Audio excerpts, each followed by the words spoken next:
So, in this video today, I want to talk about my experience with Astaroth and also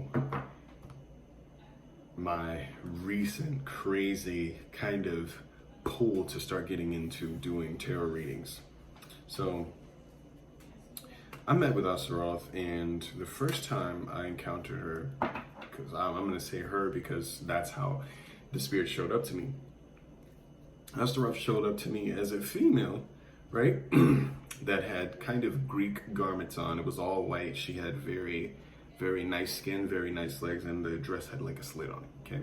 Her leg was out, and she had these horns, okay, that were white. She had white horns as well. And her eyes, they looked white too. She had a very masculine voice though. So when I first started talking to her, she was a little distrusting of me, and she's like very, very short with the answers until I actually went forward and summoned her, and I started asking her a few questions and kind of gathered a little bit of gnosis from her. I wanted to know kind of how I can go about learning divination from her and getting the ability to understand specific meanings of cards and having a little help when it comes to reading so that I can get more clearer insights when it comes down to connecting to my clients, more specifically if it comes down to me pulling a card, because then I can scry into it and it will allow me to really get the real visual that I'm trying to pick up on.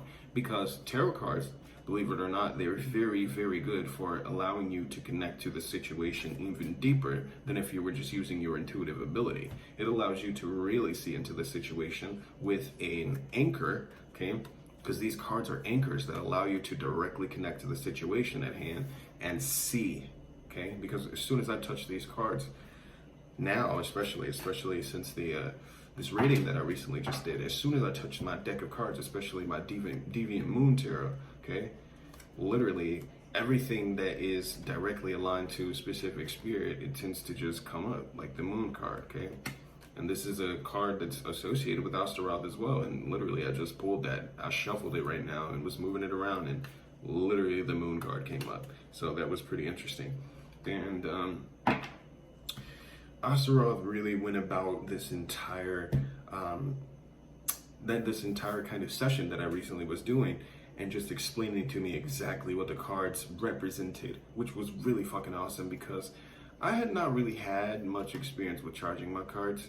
So Astaroth really just went through with telling me exactly what it was that these cards represent in direct correlation to my client, and it was a fucking success. So for those of you who are looking to work with Astaroth, I would say definitely go forward with doing it, because divination is one of the strongest skills that Astaroth has.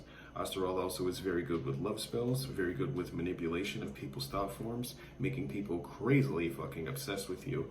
Also, throwing out curses, throwing out hexes, throwing out, you know, the ability to kind of cause fights between certain individuals if you really didn't like them.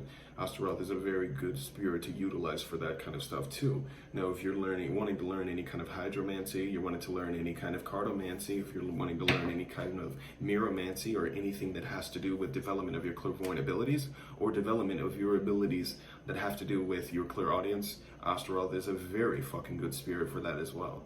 I really hope that you guys enjoy this video. I'll see you guys in the next one.